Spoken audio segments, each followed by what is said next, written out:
29th, 2023. It's close to 10 p.m. and I'm surrounded by the people that I have truly learned to love in the past 5 years.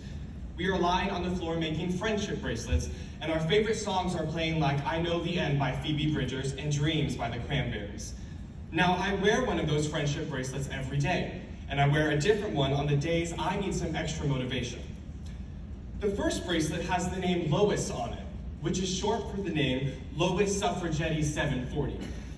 The name is unimportant right now, but the people in the group are. It consists of me and my two best friends, Winnie and Maggie. The way I would describe my relationship with them is they are my rocks, my ride or dies, my twin flames. I met Winnie when I first moved to Louisiana in 2018, and Maggie shortly thereafter. But it wasn't really until my last year in Louisiana did we become Lois Suffragetti 740. They made me realize I wasn't alone. I wasn't alone in going through life not knowing what the heck I'm going to do, not knowing who I want to be or who I even am. I wasn't alone in feeling alone. Our late night calls or continuous hangouts made me feel wanted. They have saved my life in so many ways, and I could never, ever show enough gratitude towards them. I wear this bracelet because it reminds me I'm not alone, and I love it so much. Now, this other bracelet says Faith, and it represents a person I knew. Have you ever had that person or mentor that you look up to so much they make you want to be alive? I had that. She was a coach, teacher, friend, mom, wife. She was the most gentle, generous, truthful, kind, and brave person I knew. Her name is Celie Ohm. She was my PE teacher my freshman year of high school, and we had 4 people in our class. We quickly became a tight-knit group, really a family. She always wanted to be her very best, and it radiated off her and made everyone around her better. She was honest and would admit and own up to her mistakes, even if they were very few. But the thing that always stuck out to me was what she once said. She said her motto for the year I was in her class was be an Ephraim.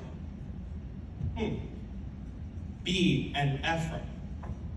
The person I looked up to the most wanted to be like me? Nuh-uh, no way. No one wants to be like me. She explained it a little bit and said I was just myself.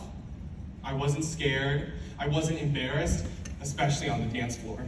And I would just be myself. She had faith in me, which is something I sorely lacked. That's why I wear this bracelet, to remind myself to have faith in me like she did. I always think about her kindness, her generosity, her selflessness, her love.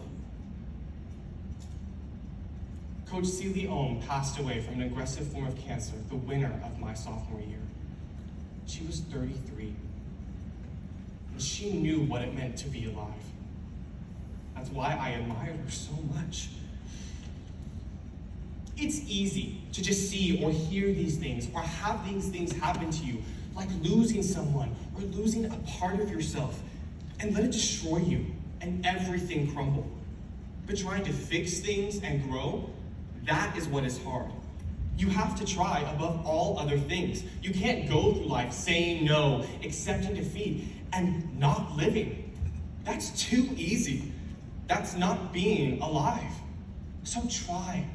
That's what she would have wanted. Try. I know I try every single day.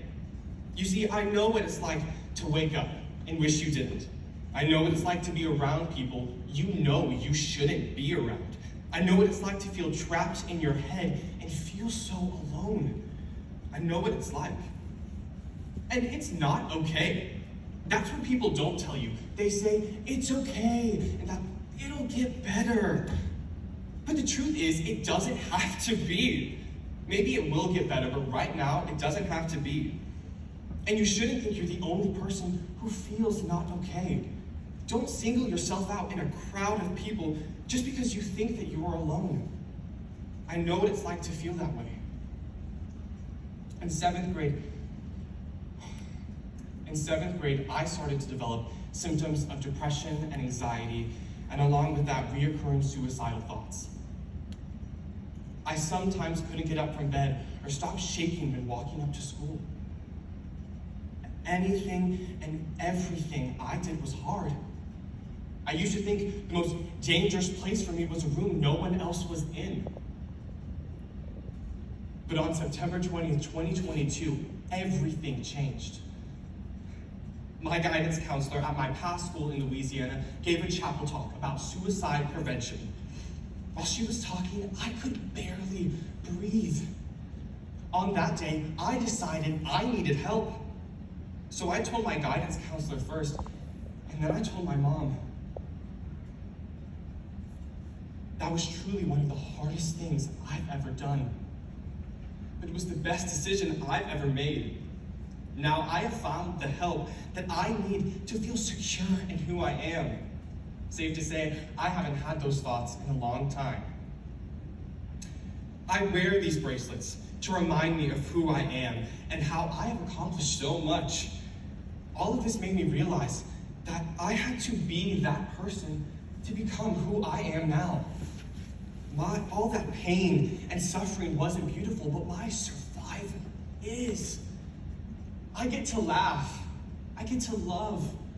I get to hope. I get to be an Ephraim again. To end off this chapel talk, I would like to perform something for you.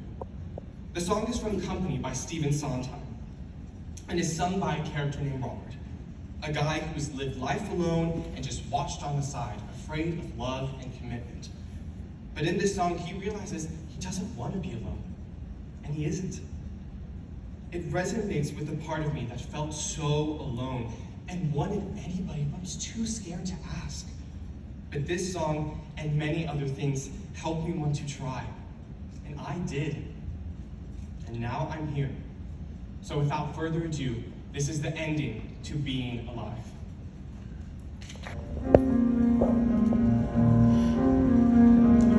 Somebody hold me too close.